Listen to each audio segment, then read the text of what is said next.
Assalamualaikum warahmatullahi wabarakatuh. Siswa dan siswi yang berbahagia, alhamdulillah hari ini kita bisa bertemu kembali dalam pembelajaran bahasa Indonesia. Kali ini kita bahas bab 3, materinya yaitu tentang drama. Baik, sudah siap semuanya? Kita mulai tentang drama ini. Pertama, kita bahas materinya tentang karakteristik drama. Drama itu berasal dari bahasa Yunani, yaitu dari kata draumai. Draumai ini bisa berarti berbuat atau bisa berarti bertindak, atau juga bisa berarti bereaksi dan sebagainya. Jadi kata drama ini dapat diartikan sebagai perbuatan, ya, atau tindakan.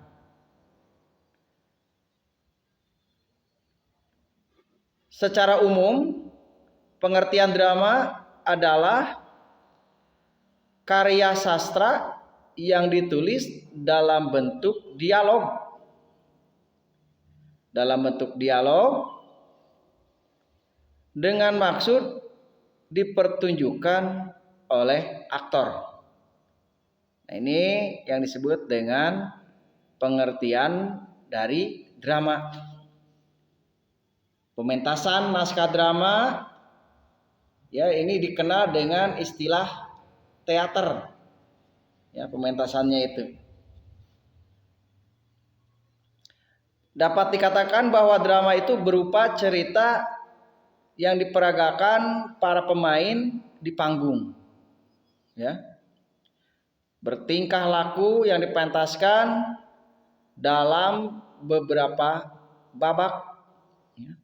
Nah, jadi drama ini merupakan karangan, ya, karangan yang menggambarkan kehidupan dan watak manusia dalam bertingkah laku yang dipentaskan dalam beberapa babak. Nah, itu mengenai pengertian-pengertian daripada drama. Baik siswa dan siswi, kita lanjutkan berikutnya, yaitu tentang ciri-ciri dari teks drama. Apa saja ciri-ciri teks drama ini? Yang pertama, seluruh cerita drama itu berbentuk dialog, baik tokoh, ya, dan juga narator, ya. Ini merupakan ciri utama dalam naskah dialog. Jadi semua ucapan ditulis dalam bentuk teks. Nah, ini ciri utama dari teks drama, ya. Jadi bentuknya dialog. Kemudian yang kedua, dialog dalam drama itu tidak menggunakan tanda petik, ya. Tidak berbentuk kalimat langsung kalau dalam bentuk tulisannya. Jadi tidak menggunakan tanda petik dua, baik di awal kalimat dan di akhir kalimatnya. Mengapa? Karena hal ini dialog drama bukan sebuah kalimat langsung, ya. Jadi bukan merupakan kalimat langsung. Oleh karena itu naskah drama, ya, tidak menggunakan tanda petik dua di awal dan di akhir kalimat. Kemudian ciri yang ketiga, naskah drama itu dilengkapi dengan sebuah petunjuk, ya, yang harus dilakukan oleh tokoh, oleh pemeran yang bersangkutan. Nah, petunjuk ditulis dalam tanda kurung biasanya, ya, atau disebut dengan kramagung, ya. Atau dapat juga dengan menggunakan jenis huruf yang berbeda dengan huruf pada dialog. Jadi ada kramagungnya di situ ya. Jadi ada petunjuk ya. Petunjuk yang harus dilakukan oleh si tokoh atau oleh si pemeran dalam drama tersebut. Ya, misalkan tersenyum ya. Sambil tersenyum. Nah, itu menunjukkan kramagung ya. Kemudian dia berpaling ke belakang. Nah, itu menunjukkan petunjuk yang dilakukan oleh pemeran ya, disebut kramagung. Kita lanjut berikutnya mengenai jenis-jenis drama. Berdasarkan penyajian kisahnya, drama ini dapat dibedakan menjadi 8 jenis. Ya. Apa saja 8 jenis drama ini? Yang pertama disebut dengan tragedi. Ya. Tragedi itu adalah drama yang bercerita tentang kesedihan. Ya, disebut tragedi. Kemudian yang kedua ada drama komedi. Drama komedi adalah drama yang bercerita tentang komedi ya, yang penuh dengan kelucuan. Ya, jadi komedi itu humor, lucu ya, sesuatu yang penuh dengan kelucuan. Itu drama komedi. Kemudian berikutnya ada drama tragedi komedi. Apa itu drama tragedi komedi? Drama tragedi komedi yaitu perpaduan antara kisah drama tragedi dengan kisah drama komedi. Jadi di sini ada tragedi kesedihan dan ada komedi kelucuan. Jadi antara sedih dan lucu ditampilkan di situ. Kemudian berikutnya ada drama opera. Opera drama yaitu drama yang dialognya itu dengan cara dinyanyikan ya. Dan juga biasanya diiringi dengan musik. Nah, itu disebut dengan opera ya.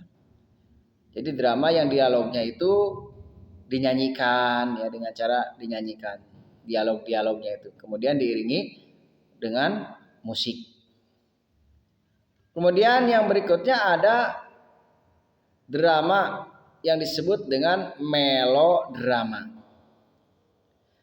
Apa itu melodrama? Melodrama yaitu drama yang dialognya itu diucapkan dengan diiringi musik.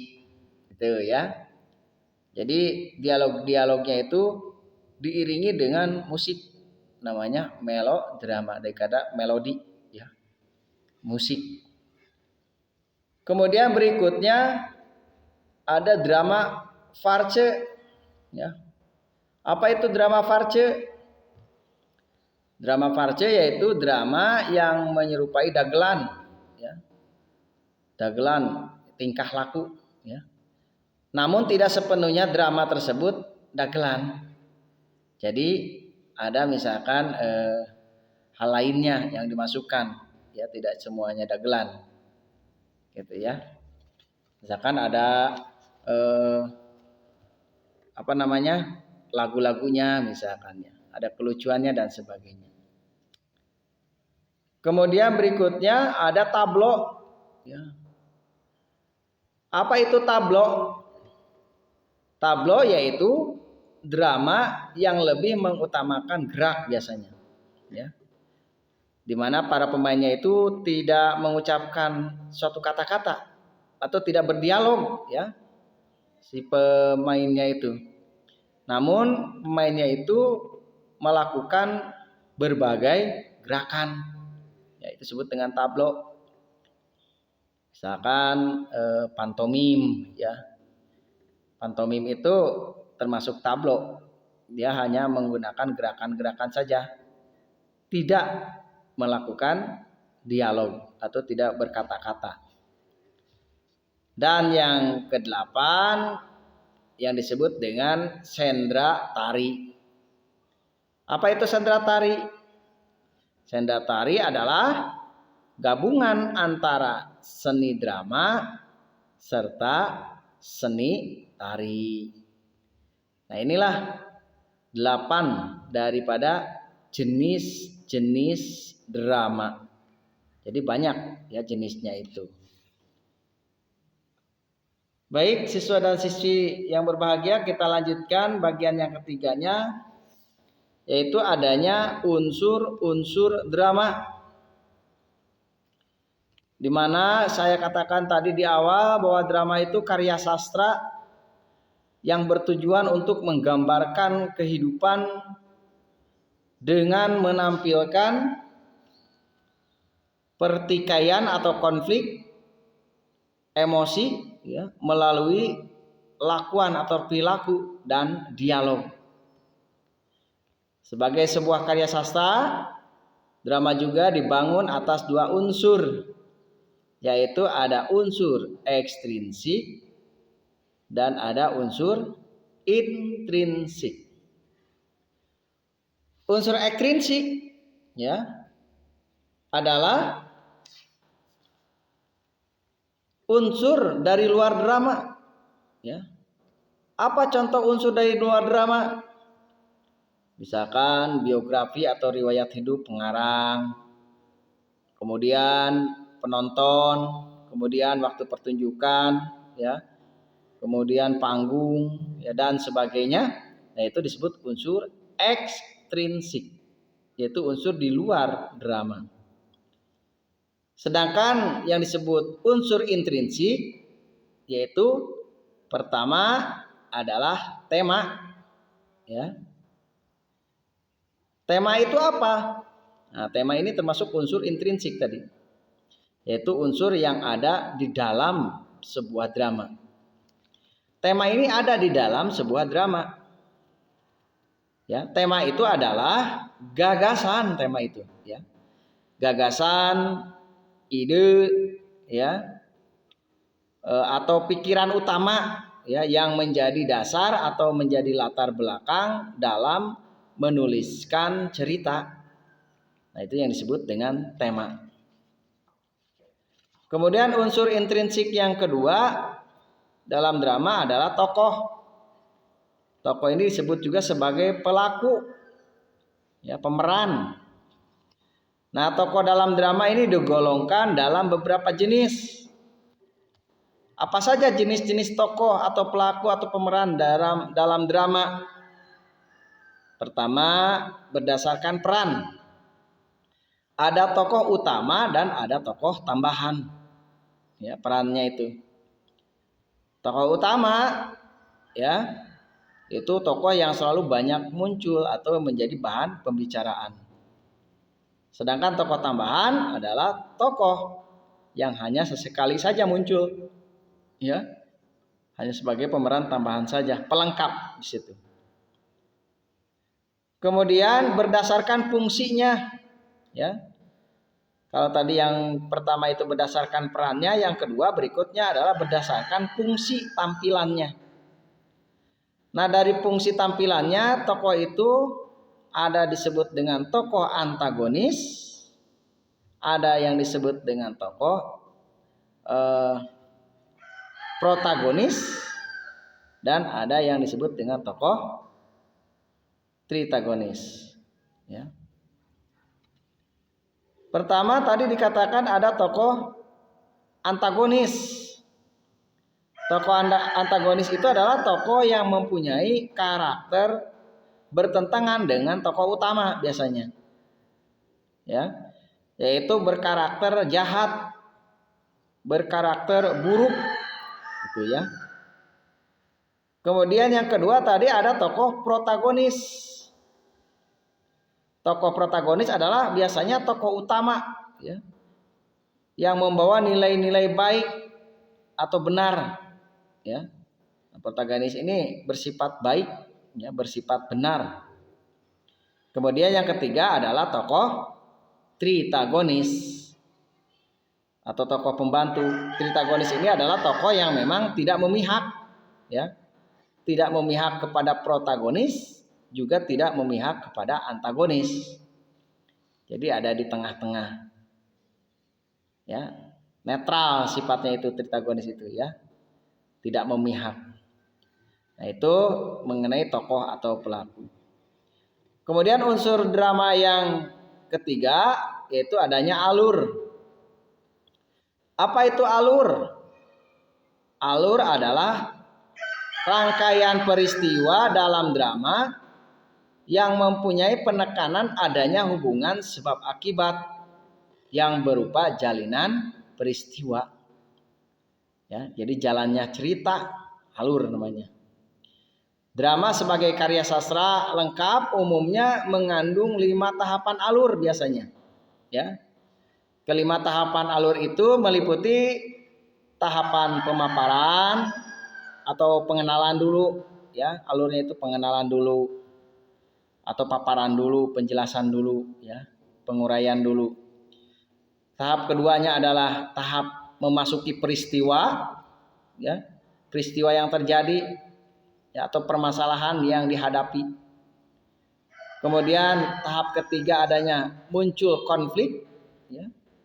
Muncul permasalahan-permasalahan, ya. Kemudian tahap keempat adalah puncak konflik atau klimaks, ya. Puncak dari permasalahan, jadi permasalahannya semakin rumit, ya. Kemudian tahap kelima yaitu tahap penyelesaian dari permasalahan yang dihadapi oleh si tokoh. Nah, itu 5 alur, ya, atau 5 tahapan dalam alur atau dalam jalinan cerita. Baik, kita lanjutkan yang C, yang ketiga yaitu adanya yang ke D, yang keempat yaitu adanya latar. Ya, setelah alur, unsur intrinsik yang keempat adalah latar. Apa itu latar? Latar adalah segala sesuatu yang mengacu pada keterangan mengenai waktu, mengenai tempat, dan mengenai suasana peristiwa. Nah, jadi ada 3 latar. Ada latar waktu, latar tempat, dan latar suasana. Latar pada drama, ya, yang dipentaskan biasanya merupakan panggung yang dihiasi dekorasi. Seni lukis misalkan, atau tata panggung, tata cahaya, dan tata suara. Ini latar yang dipentaskan. Ya. Kalau misalkan waktunya malam, biasanya menggunakan latar tata cahaya yang remang-remang, gitu ya. Siang hari menggunakan latar cahaya yang begitu terang. Nah, contohnya seperti itu, ya. Kemudian ada dekorasi atau lukisan yang terkait dengan latar dari tempat yang digunakan, misalkan di pesawahan, maka dekorasinya seperti pesawahan, atau lukisan-lukisan seperti lukisan yang memang berkaitan dengan pesawahan. Nah, itu ya mengenai latar. Jadi ada latar waktu, kemudian latar tempat, dan latar suasana. Suasana ini menunjukkan keadaan, ya. Keadaannya misalkan hiruk pikuk seperti di pasar misalkan. Suasananya hiruk pikuk, ya. Suasananya ramai, misalkan di tempat-tempat hiburan, misalkan, ya, suasananya ramai. Nah, itu latar suasana. Kita lanjutkan unsur intrinsik drama yang kelima, yaitu dialog. Ya. Jadi ada dialog. Nah, dialog ini merupakan inti, ya. Inti dari drama. Ya. Jadi dialog ini inti dari sebuah drama. Tanpa ada dialog ya bukan berarti inti drama, ya. Dialog adalah percakapan 2 orang atau lebih, ya. Dialog itu harus mendukung peran. Ya. Dialog itu mengungkapkan pikiran serta perasaan-perasaan para tokoh dalam drama, ya. Nah, ini yang disebut dengan dialog. Jadi percakapan 2 orang atau lebih, di mana di dalamnya itu ada perasaan-perasaan atau penjiwaan-penjiwaan, ya, yang diperankan oleh si tokoh dalam drama tersebut. Kemudian yang keenam, yang terakhir, unsur intrinsik drama adalah adanya amanat, ya. Amanat itu adalah pesan, ya. Pesan yang disampaikan pengarang kepada pembaca atau kepada penonton ini ya, penonton melalui karya drama tersebut. Itu disebut dengan amanat. Jadi pesan. Amanat yang disampaikan kepada penonton ini harus ditentukan ya, atau harus dicari sendiri biasanya ya oleh si penonton drama tersebut ya. Jadi tidak langsung dikatakan pesannya ini atau amanatnya ini dan itu, tidak, tapi biasanya penonton itu mencari atau menentukan sendiri ya, dan dia menangkap sendiri mengenai amanat apa yang disampaikan dalam drama tersebut. Baik siswa dan siswi yang berbahagia, untuk materi kali ini tentang drama saya kira cukup sudah ya. Dan nanti kita bertemu lagi dalam materi berikutnya, tentunya masih dalam teks drama. Akhirnya saya ucapkan terima kasih atas perhatiannya. Semoga kalian bisa memahami apa yang saya sampaikan mengenai drama ini. Sampai jumpa lagi. Assalamualaikum warahmatullahi wabarakatuh.